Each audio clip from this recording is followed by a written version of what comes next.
Neon by Aaron Terence Hughes. Let's talk about it.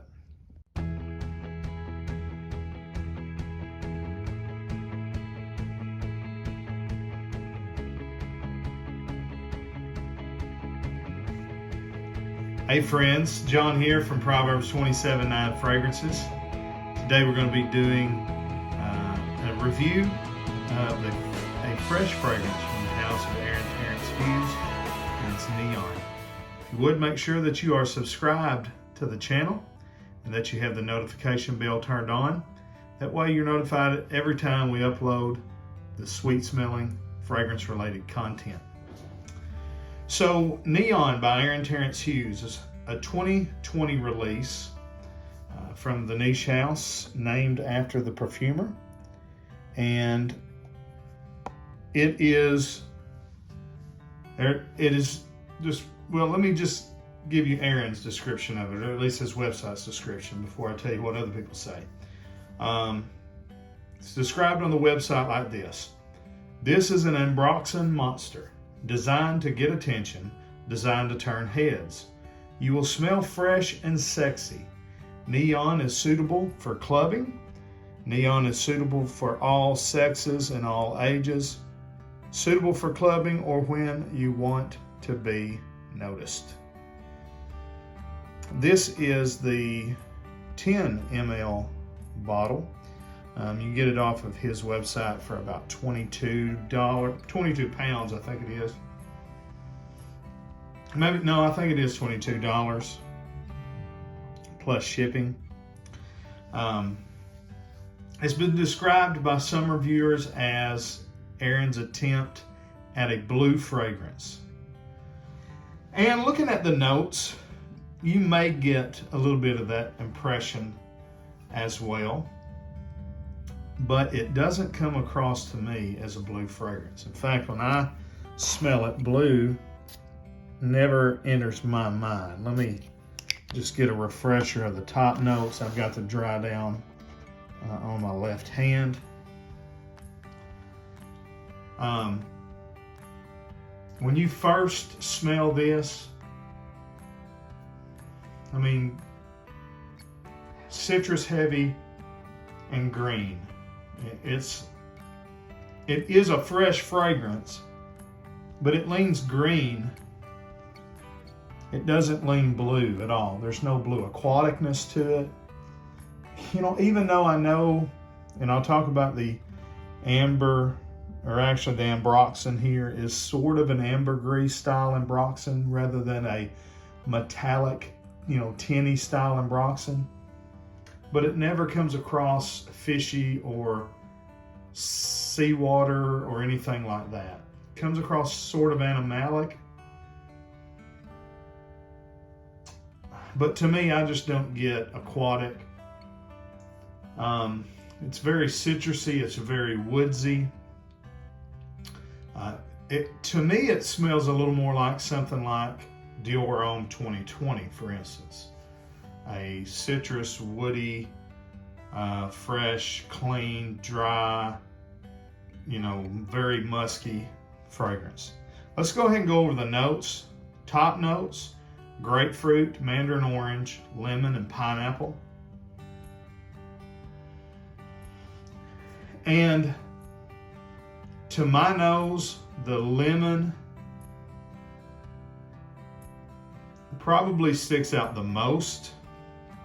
The grapefruit is there. There's a sweetness there that I think is probably coming from the pineapple and the mandarin orange. But they don't stick out. It doesn't smell like a pineapple. It doesn't smell orangey. It's just very citrusy. Now, immediately you're also getting some good dry woods. In fact, that's how it's described in the notes, dry woods. And it's a great description because it's very dry. It's sort of probably isoe super, sort of take on woods, maybe some cedar. I do watch some of his videos. If you're not familiar with him or his house, you ought to check out his video. He's a perfumer, but he got into reviewing kind of through Seems like fragmental, and he was very popular, reviewing some of Chris at Fragmental's favorite fragrances, and then he just started doing the reviews himself, and it's helped him build his brand, so he's very smart in doing that. But he's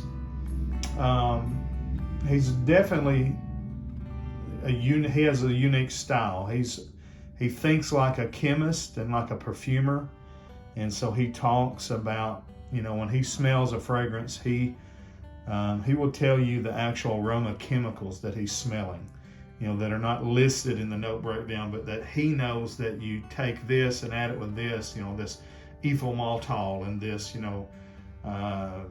whatever. I could make up some things, but it would just sound silly. But to hear him do it, you can tell it comes from a place of experience. So he has a real neat channel. So to me, this is not a blue fragrance at all. It definitely is a fresh fragrance, but not even cologne style, because there's a thickness and a heaviness to it. More of a citrus, woody, think Dior Eau Sauvage, but not too mossy, and a lot more musk in the base, a lot rounder bottom. Think Tom Ford Beau de Jour, but no lavender, so it doesn't come across like a barbershop, but there's still that heavy citrus, kind of aromatic, nuances to it. It doesn't smell. I watched Ash from Jen Sense review it. He didn't like it, and he smelled something totally different than the way it comes across to me. He said to him it smelled kind of like a blue fragrance, or really heavily sweet, overly sweet, youthful fragrance. I get none of that. It's not blue. It's not overly sweet. I don't, if you've watched my channel, you know that I don't really like overly sweet fragrances. It's not overly sweet. To me, it's just a right, subtle hint of sweetness. And it doesn't come across overly youthful to me as well. Now, I think young people could wear it and might like it.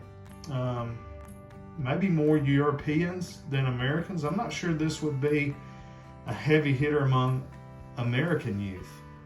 To me, it's got more of a classy, it's like a modern take on a classy, citrus, aromatic, woody fragrance.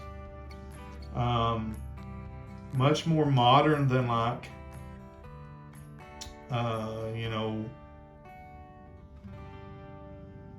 like I said earlier, Eau Sauvage, Boucheron Pour Homme. It's not as powdery. It's slightly powdery, but there's just something about it that I really, really like, and I didn't think that I would like it based on some of the other reviews. It's a blast of citrus, loads of ambroxan. Again, the ambroxan doesn't come across metallic. It's more ambergris, more, kind of animalistic a little bit. The woods and the white musk. In fact, it's one of the most musk-heavy fragrances that I've ever smelled. Loads and loads of white, clean white musk, but gives it a nice, clean kind of animalic, touch to it. Not funky, dirty. I know Aaron likes his fragrances funky and dirty and all that, how he describes them. This is more clean, fresh, but still heavily musky.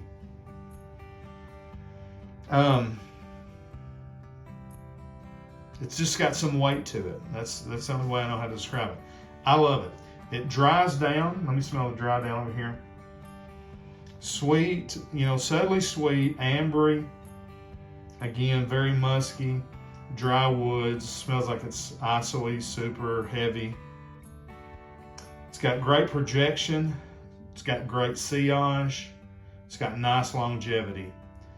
I compare it, I guess if you was going to say, what is a fresh blue kind of fragrance it smells like? To me, it sort of reminds me of Sedley by Parfums de Marly. But honestly, I think it's better. It's got a little bit of that PDM vibe to it. If you gave me this and told me it was a Parfums de Marly fragrance, I wouldn't be like, no, it's not. I mean, it kind of has their DNA. And I know he likes them from seeing him review some of their stuff, so I wonder if maybe he tried to get a little bit of touch of that into it. But it performs great for a fresh, citrusy fragrance. This is something that you could wear definitely in the spring. You could wear it in the summer, but it's so musky that if you was just out in the high heat, it might be a little overwhelming. It's going to work good if you want a citrus fragrance in the fall or the winter, though, because it has enough of that. There's enough sweetness there to cut through, and then it's got enough of this big round kind of,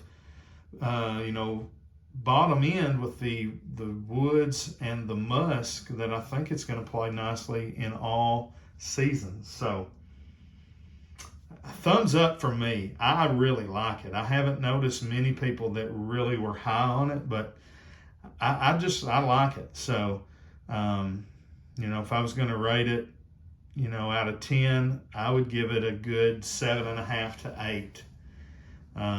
Because I think, for what it is, it really does what it does well. So for a citrus aromatic fragrance, I'm going to give it an 8. 4 out of 5 stars. So that's my thoughts on Neon by Aaron Terence Hughes. Let me know what you think about this fragrance or about any other fragrances from his house that you think maybe I would like or would want to review.